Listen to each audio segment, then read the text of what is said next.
I want to share with you a story of a buyer rejecting $50,000 dealer markup on Mercedes EQS and getting Lucid Air instead. You know, dealer markups are still a thing nowadays, and this example proves they are more outrageous. Welcome back, dear friends. This is Armen Harayan from TorqueNews.com. If you are here first time, welcome, and please subscribe to our channel for daily electric vehicle, Tesla, Lucid news, and ring the bell so you don't miss my next coverage. Jon Rettinger initially wanted a Mercedes-Benz EQS 580 4MATIC, but the insane markup drove him to buy a Lucid Air instead of Mercedes EQS electric vehicle. Inside EVs has the details and reports that based on Jon's tweet that the automotive market is in a strange place right now where automakers cannot build as many vehicles as they would like because of the semiconductor crisis. At the same time, and as a consequence of this problem, used car prices have skyrocketed in recent months. In fact, a friend of mine is looking to buy a car, and after doing some research, we decided that it's better to wait for another 6 months to see where this thing is going, so that he can buy a car in a reasonable price. So you can be sure some car dealerships are trying to profit from this situation by applying markups, and there is little to nothing automakers can do to prevent this from happening. Sometimes, however, dealerships go way out of line, as the following example proves. Now, if it's not greed, then it may be market, but it may also be greed. This is why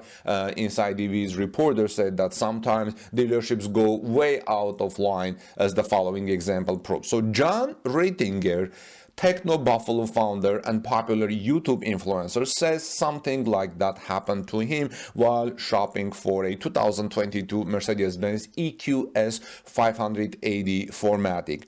In a tweet, Jon says he had approached Mercedes-Benz USA and had an EQS reserved for pickup. However, at one point, the dealer notified him of a $50,000 markup on the car. Since we're talking about a vehicle that starts at $120,000, actually it's to be more precise, the Mercedes EQS 2022 model is $119,110. Jon understandably backed out of the deal, refusing to pay 40% extra for nothing in return. The dealer called to inform there was a $50,000, that's not a typo, he says, markup on the car. I passed. Infer what you will about the dealer model protecting consumers. Jon tweeted saying, here's a story. I was originally going to get a Mercedes-Benz USA EQS 580, even had one reserved and ready for pickup. The dealer called to inform me there was a $50,000 markup on the car. I passed, and he says, infer what you will about the dealer model protecting consumers. He then complained about the issue to Mercedes-Benz USA, and the representative replied there was nothing they can do about it, as a pricing is completely up to the dealer, and the automaker is legally not allowed to intervene. Legally not allowed to intervene was a quote. Is this the case with other car brands and dealerships? I don't know. The reply also mentions the initial quote-unquote extremely limited supply for the Mercedes EQS, and that Mercedes-Benz is certainly not endorsing this premium. It ends with a rather strange statement though. It says, I certainly believe the car is worth it. It is worth it. It's a nice car, but at that price? The story does not end here. Rettinger went out and bought himself a Lucid Air instead, posting a photo of it in the same thread. When someone asked him if he bought one, he confirmed, promising to drop a video with his first impressions of the luxury electric vehicle sometime in January. All's well, the ends well, right? So let me know your thoughts. What do you think? Did it make the right choice? Let me know also if you are Mercedes-Benz or Lucid or Tesla or any other car owner when you write your comments, friends. This is Armen Harayan from TorqueNews.com. Please subscribe to our channel for daily stories like these, Tesla stories. And let's move on to our next story. God bless you, everyone. And if you don't visit our channel before next year, have a happy new year. See you soon. And let's move on to our next Tesla story. A lot of people think that Tesla is building factories faster than Germany is approving them, like the Gigafactory. And probably some of you believe that view, but it's not correct, friends.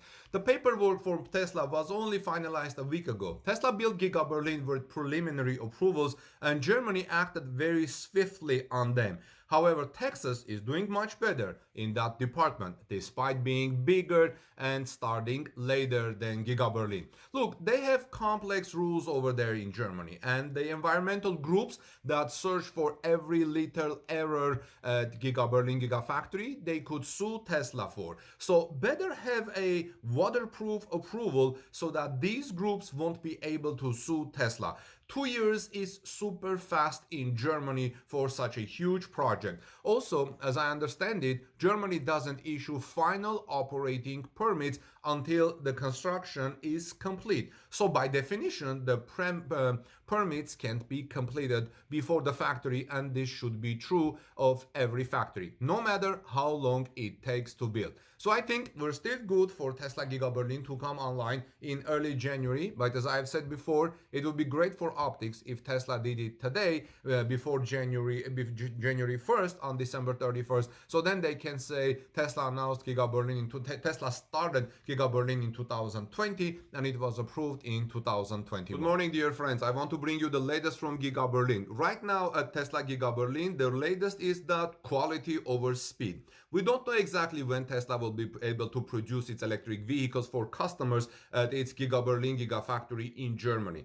According to the Brandenburg's Ministry of the Environment, comments from critics are still being examined after an online discussion. A spokeswoman said that documents and or statements were still pending, especially on the area of pollution control and water from authorities, but also from Tesla. So Tesla also has comments and some criticism probably that authorities are examining. The approval process is ongoing. According to the latest reports, however, all the necessary documents are now available. Benjamin Raschke, the leader of the Greens in the Potsdam State Parliament, emphasized that there had to be a decision that was as legally secure as possible. Therefore, he said, quality is more important than speed. Let me know your thoughts, friends. Please also subscribe to this channel for daily Tesla news. And let's move on to our next Tesla story. Good things are happening with Tesla. Tesla is seeing high-class production demand outstripping supply in 2022. Today, there was a new note from top Wall Street Tesla analyst Dan Ives, who believes Tesla is going to double its production capacity in 2022. Currently, it's 1 million. Next year, probably 2 million. Tesla is currently sitting on what Ives is calling high-class problem of demand outstripping supply. The question is, how fast can Tesla ramp up production to address that demand? In his note, Ives wrote to clients saying, "We believe by the end of 2022, Tesla will have the capacity for overall 2 million units annually from roughly 1 million vehicles today."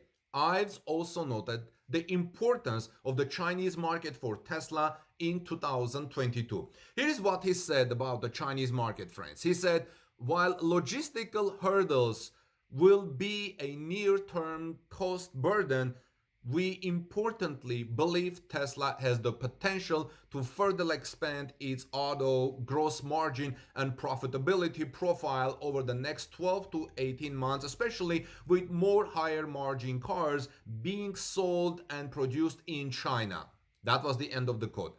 Some people think a production rate of 2 million Tesla vehicles a year by the end of 2022 isn't the bull case scenario at all. Do you think it's the bull case or it's the average case? It's the median case, what we expect if nothing surprising happens.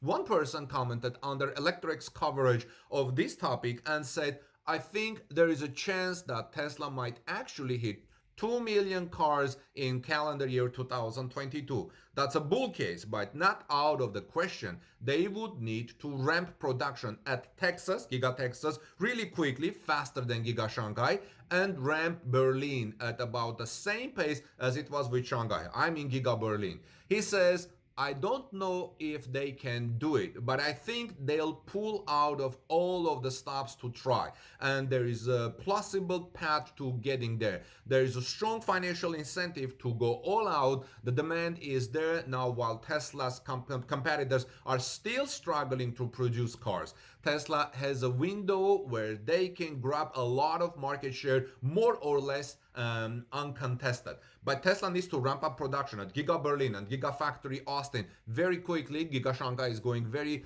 smooth. I think it's going more than 500,000 vehicles right now, close to 700 or 800,000. So what do you think? Do you think Tesla by the end of next year will make 2 million cars? Is that a medium case scenario or bull case scenario? Let me know your thoughts, friends. This is Armen Haray, and please subscribe to our channel for daily Tesla and electric vehicle news. Give us thumbs up if you found this report helpful, and let's move to our next Tesla story.